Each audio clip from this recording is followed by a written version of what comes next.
এখানে ৪ টা ক্যাটেগরিতে মানুষ নরমালি রেজিস্ট্রেশন করতে পারবে।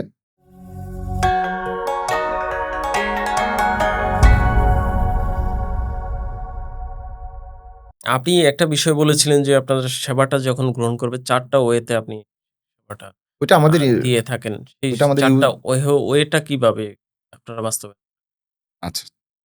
৪ টা ওয়ে বলতে হলো আমরা আমাদের ইউজার সিস্টেমটা আমরা এভাবে জেনারেট করছি যে কেউ চাইলে জেনারেল ইউজার হিসেবে রেজিস্ট্রেশন করতে পারবে। সে কোন প্রকার বেচাকেনা করতে পারবে না। শুধু দেখতে পারবে যেকোনো ধরনের ফিচার গুলা বা যেকোনো ধরনের নিউজ গুলা দেখতে পারবে। দেন রাখছি হলো আমার যারা ট্রেডিং প্রতিষ্ঠান আছে, যারা ট্রেডার্স আছে তাদের। এবং তারপরে আমরা ম্যানুফ্যাকচারারদেরকে এড করার চেষ্টা করছি। যেখানে স্পিনিং মিল আছে, টেক্সটাইল মিল আছে, গার্মেন্টস আছে। এরকম যারা উৎপাদনশীল প্রতিষ্ঠান তাদের জন্য এবং 4th আমরা রাখছি হলো সার্ভিস প্রোভাইডার।